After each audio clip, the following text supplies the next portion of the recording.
Hello, my name is Thomas Vivian. I'm an English language, debate and philosophy teacher with an academic background in philosophy in education. I'd like to say thank you to TESOL Arabia for this opportunity to share my ideas on the value of philosophy for language learners, which were informed by teaching experiences and reflective practice in South Korea and the UAE. This is the structure of my presentation for today. I'll start by discussing the context for appropriate use before focusing on 3 areas where philosophy can have real benefit for language learners. These are noticing, cognitive depth, and exploration and discovery, before finishing with my conclusion and references. In introducing the appropriate setting for philosophy in the language learning classroom, a distinction should be set out.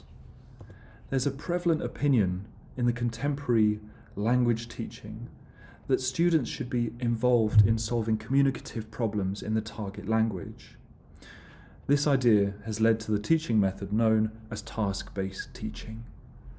This approach is based on the claim that engagement in meaning-based tasks yields better learning than simply focusing on a series of language constructions, such as in a course book. However, as Jeremy Harmer cautions, this is not to suggest that learning will take care of itself, but that learning should grow out of the performance of communicative tasks, rather than putting the learning first and following it by having students perform communicative tasks. In contrast, language learning coursebooks are often organised as a series of language forms. Studying these predetermined forms as a class can be described as a focus on forms approach. As Harmer explains, this is often called focus on forms because one of the chief organising principles behind a course is the learning of these forms. To summarise, the distinctive features of these 2 approaches are that a focus on form happens naturally, incidentally, and automatically through the performing of communicative tasks, whereas focus on forms occurs when learners' attention is directed to the predetermined features of a language set out in the structure of a course. It is the former that I argue gives the best opportunity for philosophy to positively impact language learners. It's in the context of focus on form that philosophy has identifiable applications and benefits for language learners. Sandra Fotos draws our attention to studies suggesting a focus on form approach has observable benefits for learners' language awareness. And she writes, research suggests that task performance can significantly increase learner awareness of the target structure and improve accuracy in its use, as well as providing opportunities for meaning-focused comprehension and production of the target language. The use of philosophy in the context of focus on form can enhance these observable benefits to students' learning. The communicative tasks I have in mind are those that engage students in thoughtful discourse on philosophical topics. These activities aim to promote the productive language skills of fluency and confidence in speaking the target language, and the receptive skills of listening and comprehending the target language. Given these aims, teachers may decide not to correct minor errors in students' spoken language. This is to encourage learners to engage one another in a comfortable setting without fear of embarrassment. The application of philosophy in this way may be inappropriate for students whose language proficiency is lower than intermediate level. Specifically, philosophy's benefits to language learners can be explained in reference to the following key areas: noticing, cognitive depth, and exploration and discovery. In The Role of Consciousness in Second Language Learning of 1990, Richard W. Schmidt introduces his noticing hypothesis. Schmidt proposes that language learners cannot start to acquire a feature of a new language until they've become aware of it as an input. Schmidt's explanation of noticing states that although it does not result in language acquisition, it is the essential starting point of language acquisition. To notice, in Schmidt's sense, the learner should have a conscious apprehension and awareness of input. For this reason, the importance of awareness and attention are stressed. On Schmidt's account, the learning of a new language feature starts with noticing that feature, followed by the cognitive processing of that feature. So how are features of a new language noticed? According to the hypothesis, in order to notice a language construction, a learner must either come across it often enough, or it must stand out to the learner in some way. As Harmer notes, although students can come across language features through instruction from their teachers, they're just as capable of noticing language features for themselves through encounters in their everyday lives, such as on billboards or on the internet.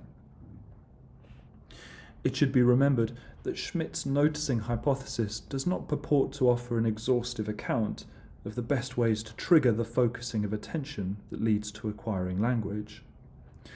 It should be considered in the context of the incidental focus on form approach, which can be profitably balanced with the predetermined focus on forms approach.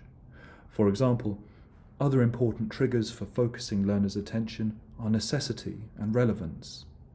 As promoted in much TESOL training, the perceived value of the language forms is an important stimulus and motivator for language learning.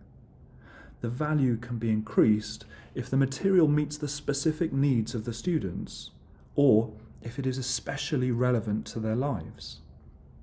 For this reason, teachers are encouraged to tailor class materials around their students' real-world needs, rather than to adhere rigidly and exclusively to materials found in course books. This is especially evident, for example, in business language classes. Of course, there are a broad range of student needs to be considered.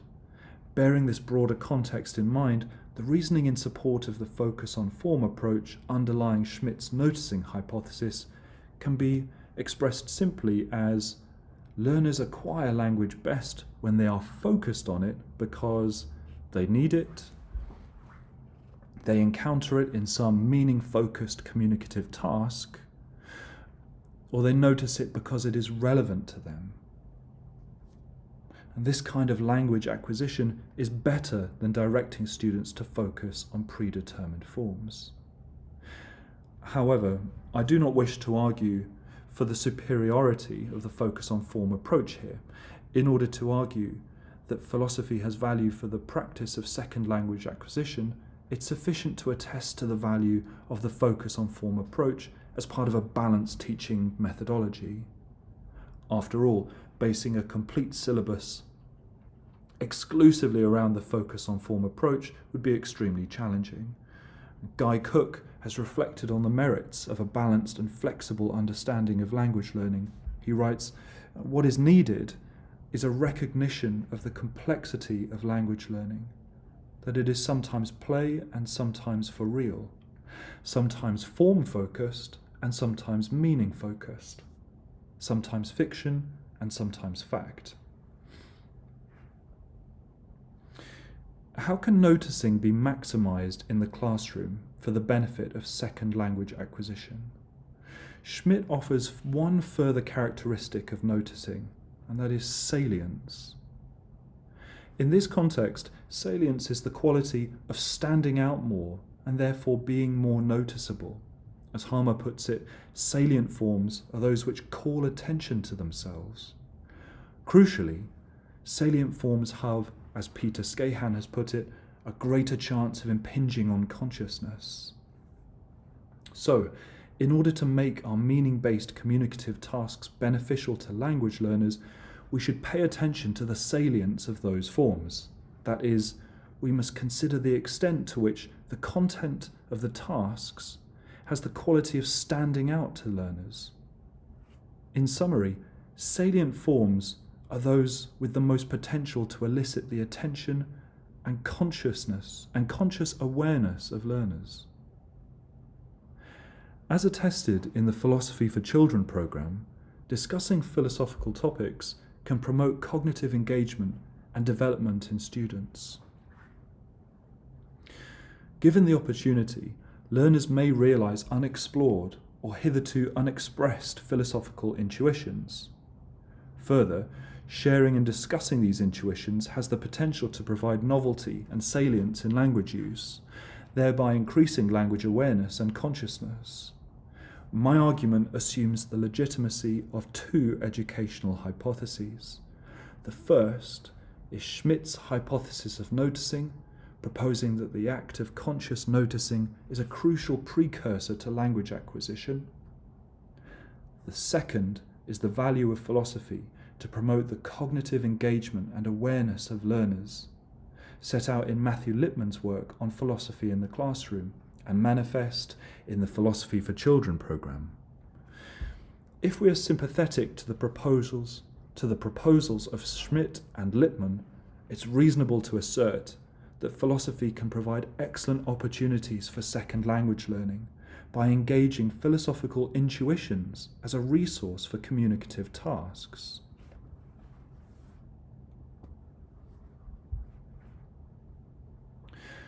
So far, we have seen the proposed context for philosophy's application in language learning, and I've proposed its merit as a source of especially salient language form, eliciting awareness and attention. What special qualities does philosophy offer for meaning-based communicative tasks? The first special quality is that it offers a language resource of considerable cognitive depth. This is significant because to engage with philosophical topics in the context of communicative tasks requires both an active consideration of the student's personal intuitions and, crucially, an acute attention on the target language to express oneself successfully. This is not to suggest that philosophical topics or questions presented by the teacher need to be academic in tone, or that the teacher should attempt to elicit especially complex responses or dialogue from learners. The aims here are increased spoken fluency in the target language and increased awareness of the structures of the target language.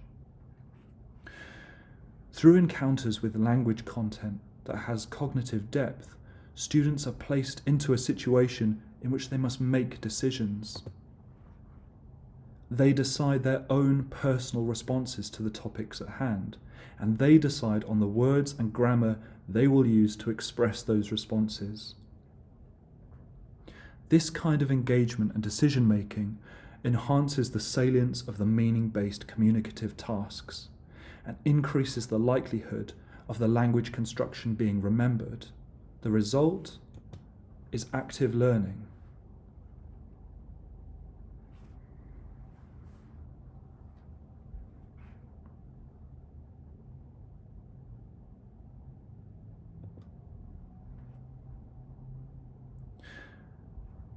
Another benefit of using philosophy in this way is that it can be a powerful prompt for language exploration and discovery. In particular, the clarifying of terms that often occurs in philosophical discussion can be a tool for conceptual connection making, language awareness, and also for collocation learning. Collocation refers to how words go together and is an important part of vocabulary learning. For example, a typical collocation in English is have an experience, as opposed to the incorrect do or make an experience. A further benefit is the emphasis on precision in language that is necessary in philosophical discourse, however informal. The imperative to express oneself accurately focuses the attention on clear and precise word and grammar choices. Teachers familiar with in-class discussions of a philosophical nature report that particular questions and comments often arise. The following are a selection of examples. But what do you mean by so-and-so? I think it depends on this. But this is not that. Yes, but I don't mean so-and-so. I think it's true if so-and-so. But it's not always true that something. These kind of contributions signal that meaning analysis is taking place, and that, as a group, learners are engaged in a process of both philosophical and language exploration and discovery.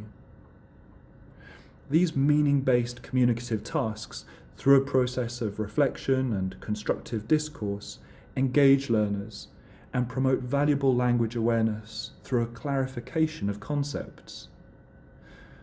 By expressing a personal account of what something is and what something is not, and with the guidance of the teacher, learners discover accurate and appropriate collocation of words in a setting more likely to promote remembering. This is one way second language teachers can exploit philosophy as a source of salient language forms to promote active learning and genuine understanding. Philosophical meaning-based communicative tasks also offer excellent opportunities for concept-checking questions, or CCQs, an important element of facilitating second language learning. Language teachers use carefully designed CCQs to check genuine comprehension. For example, a teacher may tell the class, "You don't have to do your homework." To check comprehension, the teacher may ask, "Is it necessary to do your homework?" The answer is no, but this first question is not sufficient to check all aspects of the language used. For this reason, a follow-up CCQ could be asked, "Can you do your homework if you want to?" The question checks understanding of the don't have to, must not distinction, which is commonly misunderstood. Generating effective CCQs is sometimes a challenge and can require thinking on your feet if checking understanding of an item of language that has arisen spontaneously in class. However, philosophical discourse can itself be considered an extended session of concept checking, in which the students themselves provide the CCQs for one another. A good example of student-to-student learning, or distributed facilitation.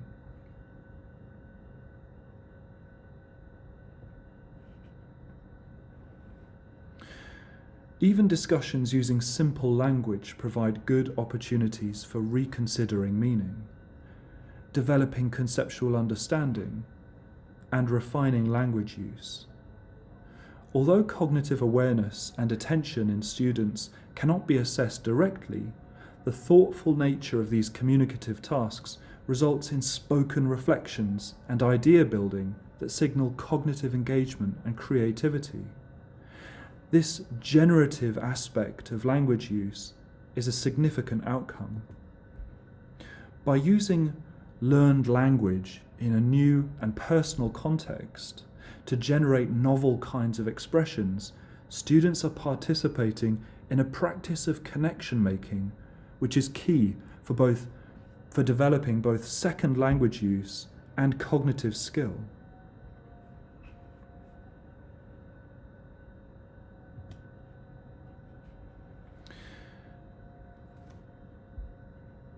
Through a presentation of its appropriate context as a uniquely provocative stimulus for meaning-based communicative tasks for second language learners, and through an emphasis on the aspects of noticing, cognitive depth, and exploration and discovery, I hope to have demonstrated the value of philosophy for language learners.